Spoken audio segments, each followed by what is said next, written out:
چکے ہیں، لوگ اپنی آخرت تباہ و برباد کر رہے ہیں، لیکن اس کا ہمیں احساس نہیں ہوتا۔ کیوں؟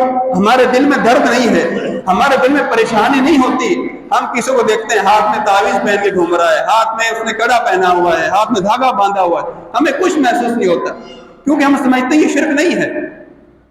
نبی کریم صلی اللہ علیہ وسلم کی زندگی کا آپ دیکھتے ہیں، صحابہ کرام کی زندگی کو دیکھتے ہیں، وہ جب کوئی ایسا عمل دیکھتے تو فوراً اس کا رد کرتے۔ سیدنا حذیفہ رضی اللہ عنہ سے روایت ہے کہ انہوں نے ایک شخص کے ہاتھ میں دیکھا دھاگا بندھا ہوا ہے، تو پوچھا ہے کیوں باندھا ہوا؟ انہوں نے کہا کہ میں نے ایک بیماری کی وجہ سے باندھا ہوا، اس سے بیماری دور ہوتی۔ فرماتے ہیں اگر تم یہ پہنے ہوئے مر جاؤ گے تو کبھی بھی کامیاب نہیں ہو سکتے ہو۔ کیوں؟ شرک جرم اتنا بڑا ہے۔ اللہ تعالیٰ کیا فرماتے ہیں سورہ نساء کے اندر؟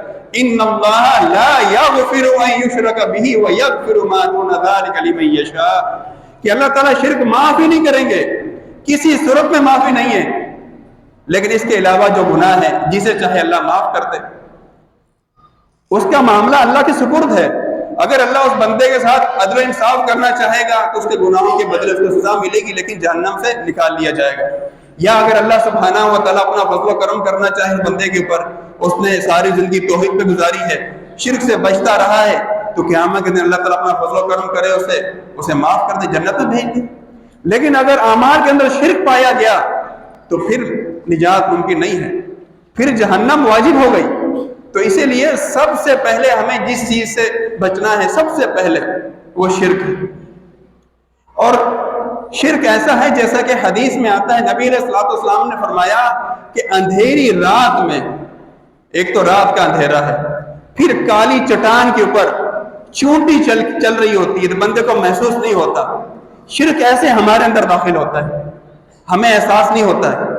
شرک کرنے سے کوئی سینگ نہیں نکل آئیں گے، بندہ پریشان ہو جائے گا یار یہ میں نے شرک کیا تو یہ عمل ہو گیا، نہیں، وہ ہمیں پتہ بھی نہیں چلے گا کہ ہمارا اعمال جو ہے وہ شرک کی وجہ سے برباد ہو گئے۔ اس لیے جو ریاکاری کو شرک اصغر بھی کہا گیا ہے، اور اسی طرح خفیہ شرک بھی کہا گیا ہے۔ مخفی شرک ہوتا ہے، پوشیدہ ہوتا ہے، ہمیں پتہ بھی نہیں چلتا ہے کہ ہم شرک میں مبتلا ہو جاتے ہیں۔ چھوٹے چھوٹے مسائل نظر آ رہے ہوتے ہیں لیکن یہ دیکھنے میں چھوٹے ہیں، لیکن حقیقتاً ان کی اللہ کے یہاں بہت اہمیت ہے۔ یعنی ہمیں توحید کیا سکھاتی ہے کہ ہم ہر معاملے میں اپنے رب کی طرف رجوع کریں۔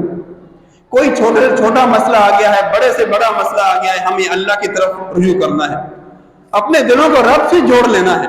لیکن آج ہماری کیا حالت ہے؟ ہم دنیاوی اسباب کی طرف بھاگ رہے ہوتے ہیں، مزارات کی طرف، پیروں کی طرف، بزرگوں کی طرف، اور کچھ اور نہیں، تعویذ پہنے ہوئے ہیں۔ لوگ سمجھتے تعویذ ہمیں نجات دیں گے، تعویذ ہماری بیماریاں دور کریں گے، دھاگے باندھ لیے ہیں، مزارات پہ جا رہے ہیں، وہاں سے لوگ چاہتے ہیں ہمیں کامیابی مل جائے۔ میرے بھائی کامیابی اس میں نہیں ہے۔ کامیاب ہونا چاہتے ہیں تو انبیاء کے راستے کو اپنائیں۔ انبیاء نے سب سے پہلے انہی چیزوں سے روکا ہے۔ لوگ کہتے ہیں جی وہ تو بتوں کی عبادت کرتے تھے، ہم تو نیک لوگوں کے پاس جاتے ہیں۔ اور میرے بھائی شرک کا آغاز ہی نیک لوگوں کی شان میں غلو کرنے سے ہوا ہے۔ آپ نے نوح علیہ السلام کا واقعہ سن رکھا ہے، وہ 5 لوگوں کی عبادت کیا کرتے تھے، ان کے قوم کے جو لوگ تھے 5 بزرگوں کی عبادت کیا کرتے تھے۔ وہ کون تھے بزرگ؟ وہ ان کی قوم میں سب سے بہترین لوگ، نیک لوگ تھے۔ جب ان کا انتقال ہو گیا، لمبا قصہ ہے، تو لوگوں نے انہیں کی عبادت شروع کر دی۔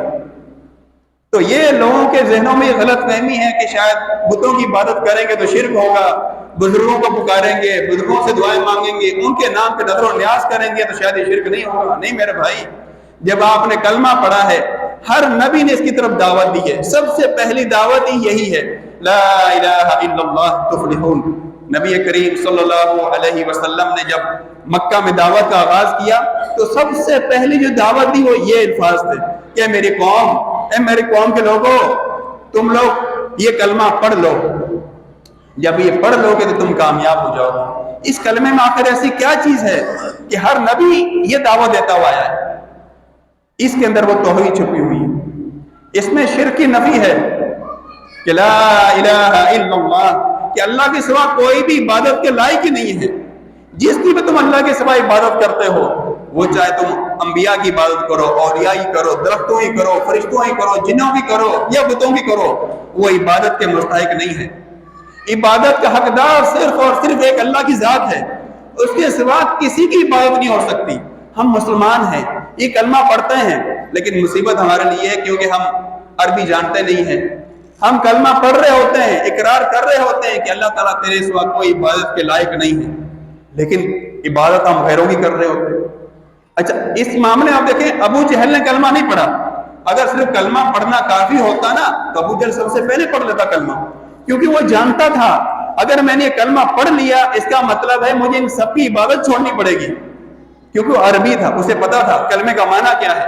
اور قرآن مجید عربی زبان میں نازل ہوا ہے, نبی علیہ السلام کی زبان عربی ہے, اور وہ لوگ عرب تھے, وہ سمجھتے تھے کلمے کے معنی کو. آج ہمارے معاشرے میں لوگ اس کلمے کو نہیں سمجھتے, کیونکہ اگر بندہ صرف یہ سمجھ لینا کہ کلمے میں اقرار کر رہا ہوں کہ جو کوئی بھی عبادت ہے نا وہ اللہ کے علاوہ کسی کے نہیں کرنی ہے, تو جب اسے پتا ہوگا میں نے اللہ سے وعدہ کیا ہے, یہ کلمہ پڑھا ہے, پھر وہ کیسے گوارا کرے گا کہ میں وعدہ بھی کروں, زبان سے کہوں کہ اللہ کے سوا کوئی عبادت کا حقدار نہیں ہے, پھر عبادات میں غیر اللہ کے لیے کروں.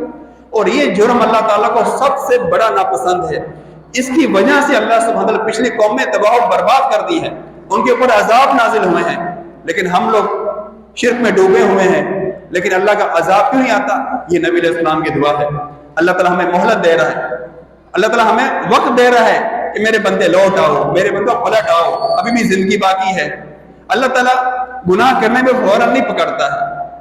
حالانکہ دیکھیں ہمارے حقوق میں کوئی ناانصافی کرتا ہے نا تو ہم چاہتے ہیں اس کو سخت سے سخت سزا دیں, اس سے دشمنی مول لے لیتے ہیں, لیکن اللہ تعالیٰ صبر کرتا ہے, کوئی مسئلہ